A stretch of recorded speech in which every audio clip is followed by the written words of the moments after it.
यानी मालिक कौन है? इस सरकार के आने से पहले जो मालिक था उसी को तो मालिकाना हक ट्रांसफर होएगा। या गांव बेच दिया आपने सरकार को, या गांव बेच दिया विधानसभा को, हमने बेचा है क्या? गिरवी तो रखा है, गिरवी तो रख दिया होगा आपने। देखो ना, सबकी जमीन गिरवी पड़ी है ना बैंकों में, हर एक व्यक्ति की जमीन गिरवी पड़ी है।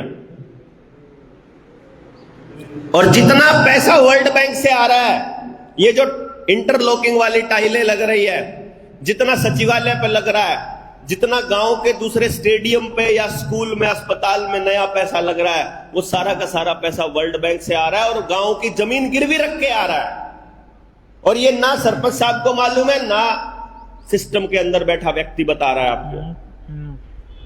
यानी कि गांव की सामूहिक जमीन इस टाइम इस तंत्र ने झूठ बोलकर, लाल डोरा तोड़कर हम लोगों को मालिकाना हक दिलाने के नाम पर धोखा करके अपने नाम कर ली। ये जमीन किसकी है जहां हम बैठे हैं? बताइए किसकी है? गांवों की सामूहिक है या किसी की व्यक्तिगत है? सामूहिक है। आप एक बार इंतकाल निकलवा के देखो, रजिस्ट्री निकलवा के देखो, ये सरकार के नाम हो चुकी है। आपके बाप दादाओं की जमीन थी, आपने मिलके दान देकर ये जमीन गांवों को समर्पित करी थी और गायब हो चुकी है। गांव के जोहड़ की जमीन देखो, किसकी है वो? गांव की है कि सरकार की है?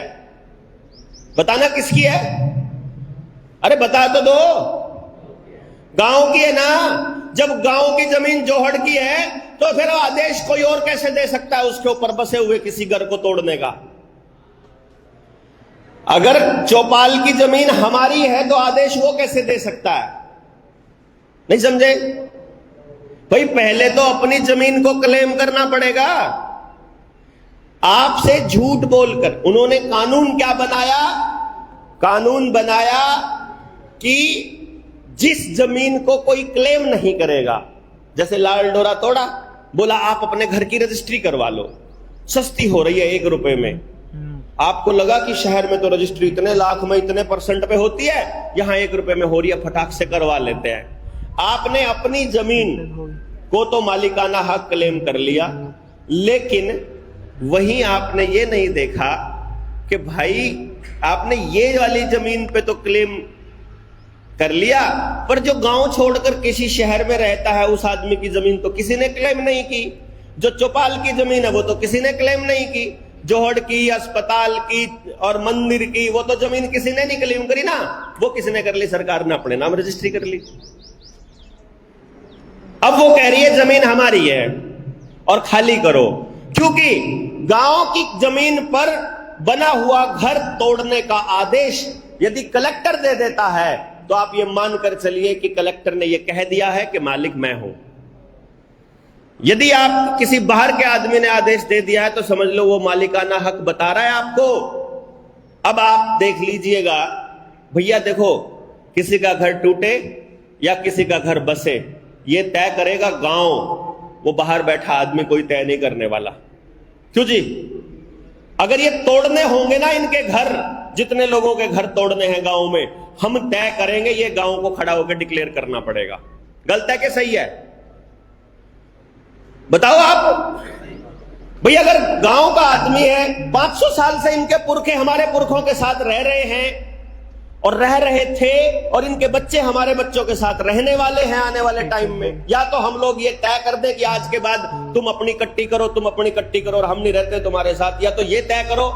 और अगर ये तय नहीं करना है, आपको ये लगता है कि आने वाले समय में हम लोग फिर से इकट्ठे होकर समाज में एक ऐसा जीवन बिताने की तरफ काम कर सकते हैं जो हम कह सकते हैं कि भाई हम सारे लोग मिलकर के काम करेंगे, हम सब लोग अपने गांव के लिए काम करेंगे, अगर ये हम कभी तय कर सकते हैं तो फिर आपको ये डिक्लेयर करना पड़ेगा कि गांव हमारा है, बच्चे हमारे हैं, यहां किसका घर टूटेगा किसका नहीं, वो घर भी हमारा है, वो घर भी हमारा है, ये भी हमारा भाई, ये भी हमारा भाई, ये टूटेगा कि नहीं टूटेगा ये हम तय करेंगे। कोई कलेक्टर, कोई जज, किसी की कुछ औकात नहीं। हमने ये बहुत पहले एक गांव में ट्राई किया था, भिवानी के एक गांव में ट्राई किया था। हमने वहां ये कहा, ग्राम सभा की मीटिंग बुलाई, पूरा गांव इकट्ठा हुआ। गांव के लोगों से हमने पूछा क्या सीन है, कितने प्रतिशत लोग चाहते हैं कि गांव में इन 90 घरों का ऑर्डर था, 90 घरों का, और हाई कोर्ट का ऑर्डर था।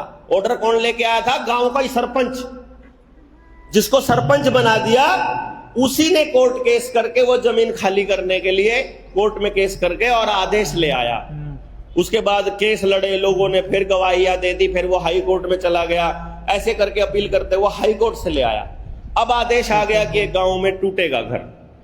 हम लोग वहां गए, हमने गांव वालों को यह कहा कि एक काम करते हैं, सबसे पहले आप तय करो गांव का मालिक कौन है। यदि गांव के मालिक आप हो तो आप तय करोगे कि इनके घर टूटने हैं कि नहीं टूटने। कितने लोग चाहते हैं कि उनका घर टूटे? गांव के लोगों ने कहा कि 90% लोग चाहते हैं कि ये घर जैसे हैं वैसे ही रहें, किसी के सर की छत छीनने का अधिकार किसी को नहीं होना चाहिए। या तो अगर आपको नाजायज लग रहा था तो तब रोकना चाहिए था गांव वालों को मिलकर के, जब वो बन रहा था, जब उसके छत पर, जब उसके सिर पर छत बन रही थी। हम किसान लोग, हम जो समाज के लोग, भारत के लोग, हम कैसे लोग हैं ये बात हमको समझनी चाहिए। हम वो लोग हैं कि हमारे खेत में अगर टटीरी अंडा दे दे तो हम उसके ऊपर से ट्रैक्टर या हल नहीं चलाते हैं, हम उसके साइड में से लेके जाते हैं कि इस बार इसका कब्जा है यहां पर। जब तक इसके बच्चे बड़े होकर उड़ नहीं जाते तब तक ये जगह इसकी रहेगी। अगर हमारे पंखे पर कोई चिड़िया अगर अंडा दे दे तो हम पूरी गर्मी पंखा नहीं चलाएंगे। हम ये नहीं कहते कि उसका वो घोंसला उठाकर कहीं और रख दो ना, और वहां कब्जा हो चुका है। इस बात को समझने वाले लोग किसी के बसे बसाए घर को उजड़ने की बात कैसे कह सकते हैं? आप समझ कर देखिए। तब हमने गांव को बुलाया, गांव से बात करी, बात करने के बाद गांव को समझाया कि भाई देखो, मालिक तुम हो, अगर तुम हो तो कागज पर लिखकर कलेक्टर को भेज दो कि ग्राम सभा की मीटिंग हुई। ग्राम सभा में मैं आपको ग्राम सभा की ताकत बता देता हूं। सरपंच का जो पद है ये 73rd अमेंडमेंट में आया है, 73वें अमेंडमेंट में, 73वें संशोधन में 1992 को, 1992 में। यानी सरपंच बनने कब शुरू हुए? 1992 में। उससे पहले सरपंच नाम की कोई चीज गांव में नहीं होती थी। मतलब होती थी, जवाहरलाल नेहरू ने कभी 1959 में आजाद वो राजस्थान से चालू किया था, लेकिन ऑफिशियली संविधान में मान्यता नहीं थी।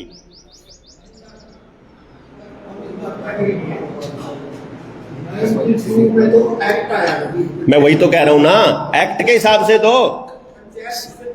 पंचायती राज संशोधन का जो एक्ट आया था 73rd अमेंडमेंट में, उसके बाद ही संविधान के हिसाब से मान्यता मिली थी। इससे पहले संवैधानिक नहीं थी। पंचायत, हमने पंचायत उसको बोलते थे जहां 5 मेंबर खड़े हो गए, जहां गांव ने सेलेक्ट कर लिया कि ये लोग तय कर लेंगे, उसी पंचायती राज। मैंने बोला 1959 में नेहरू ने स्टार्ट किया, कहां से? राजस्थान से। वहां से उसके बाद पंचायत चालू हो गया। लेकिन पंचायती राज एक्ट कब आया? 1992 में, जो 24 अप्रैल 1993 से लागू हुआ। तो 1993 के 24 अप्रैल से चालू हुआ, इसलिए 24 अप्रैल को पंचायती राज दिवस के रूप में भी मनाया जाता है। एक मिनट रुक जाओ, वो सुन ली, वो तो बात तो हो गई फाइनल। मतलब उसमें आपके और मेरे बीच कोई मतभेद तो नहीं है ना? मतलब हमारा एक ही बात है, जो मैं आप कह रहे हो वही मैं कह रहा हूं। क्योंकि पंचायत थी लेकिन संवैधानिक नहीं थी। पंचायती राज एक्ट आया 1992 में और उसको लागू किया 1993 में, 24 अप्रैल से लागू हुआ। और उस 73rd अमेंडमेंट में, हाँ बिल्कुल बिल्कुल, उसके बाद इस 73वें संशोधन में और इससे पहले एक गांव में इकाई है जो गांव की परमानेंट इकाई है, जिसको ना कभी डिसॉल्व किया जा सकता, जिसको ना कभी स्थगित किया जा सकता, ना कभी खत्म हो सकती, जो परमानेंट और मूलभूत लोकतंत्र की इकाई है, जिसका नाम है ग्राम सभा।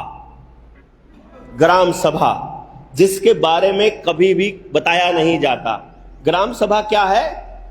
ग्राम सभा गांव की वो इकाई है जो सरपंच भी चुनती है, जो एमएलए भी चुनती है, जो एमपी को भी चुनती है, यानी जितने देश के अंदर कानून बनाने वाले लोग हैं, चाहे जिला परिषद हो गया, ब्लॉक समिति हो गई, या और पंचायती राज में या दूसरे लोकतंत्र के अंदर जितने पद चुनने के बाद आते हैं, वो सारे के सारे पद चुनने का काम एक ही इकाई करती है, और वो है ग्राम सभा। इसका मतलब सबसे बड़ी कौन सी इकाई हुई? ग्राम सभा। ग्राम सभा क्या है? गांव के लोग, बस 18 साल से ऊपर का गांव का आदमी ग्राम सभा का मेंबर है, बिना किसी रजिस्ट्री के, बिना किसी वोटर कार्ड के, बिना किसी लाइसेंस के, बिना किसी सरकार की अथॉरिटी के, ऑटोमेटिक मेंबर है। यानी आपका वोट नहीं बना, कोई दिक्कत नहीं, आप मालिक हो, कोई टेंशन ही नहीं है, आप गांव के मालिक हो बिना कहे। मतलब आपको इस देश का मालिक बनने के लिए किसी कागज की आवश्यकता नहीं है। आप इस देश में अपने गांव के मालिक हो, बराबर का हक। अगर गांव में 1000 लोग हैं 18 साल से ऊपर के, तो 1000 लोगों का गांव माना जाएगा, और आपका हिस्सा एक हिस्सा माना जाएगा 1000 में से। फिर अगला हिस्सा माना जाए, 2 लोग हो जाएंगे तो 2 हिस्से माने जाएंगे, और इस गांव का निर्णय वही फाइनल होगा जो इस गांव के 18 साल से ऊपर के 70% लोग बोल देंगे। यानी 70% लोग जो बात कह देंगे, जो 18 साल से ऊपर वाले हैं, वही बात सर्वमान्य होगी हर जगह पर। यह है ग्राम सभा की ताकत। यदि आप अपने गांव के लोगों के घरों को टूटने से बचाना चाहते हो, तो आपको सिर्फ एक ही काम करना है, प्रत्येक व्यक्ति को यह समझाना पड़ेगा। देखिए, हम एक बहुत बड़ी गलती करते हैं। पहली गलती यह करते हैं कि कुछ लोग मिलकर अपने आप को ग्राम सभा बोल देते हैं। जितने लोग यहां बैठे हैं, ये ग्राम सभा नहीं है। समझ गए ना आप बात को? कौन है ग्राम सभा? गांव का प्रत्येक व्यक्ति। यानी अब आप लोगों को मिल करके अपने गांव के हर 18 साल से ऊपर के व्यक्ति को इस चर्चा में शामिल करना पड़ेगा। क्यों जी? और उस चर्चा के बाद आपको फाइनल निर्णय लेना पड़ेगा। या आपको यकीन है कि इस गांव का 90% आदमी इन लोगों के घर बचाना चाहता है, तो फिर आपको प्रत्येक व्यक्ति को जाकर समझाना पड़ेगा। समझाना यह पड़ेगा कि तुम हो मालिक इस गांव के, तुम्हारा हिस्सा इतना है इस गांव में। कितनी वोट बताइए आपने? 2500 हैं? 2025।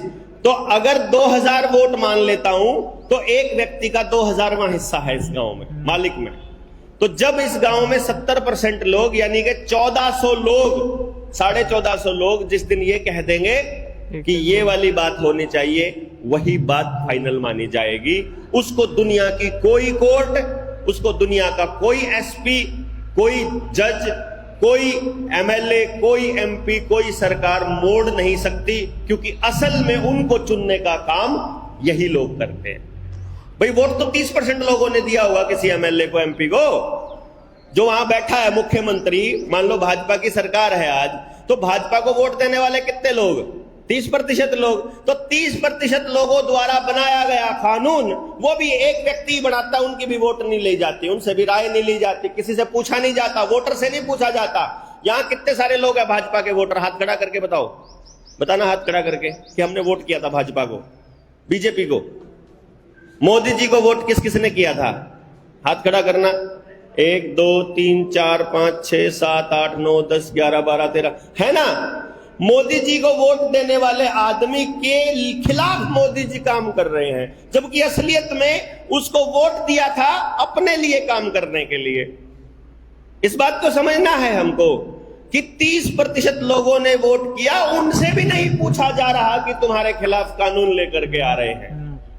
जिन्होंने सैनी को वोट किया, सैनी उन्हीं के घर तोड़ रहा है। जो उनके पदाधिकारी हैं, खूब सारी वीडियो आई, उन्हीं के पदाधिकारियों के घर टूट रहे हैं। मतलब यह हुआ कि भाई 100% लोगों के ऊपर कुछ लोग अपनी मर्जी से कानून बनाकर थोप रहे हैं, सिर्फ एक ही चीज की बदौलत कि उन लोगों को समझ नहीं है कि असली मालिक वो है। अल्लाह, आप लोगों को पता ही नहीं है असली मालिक आप हो।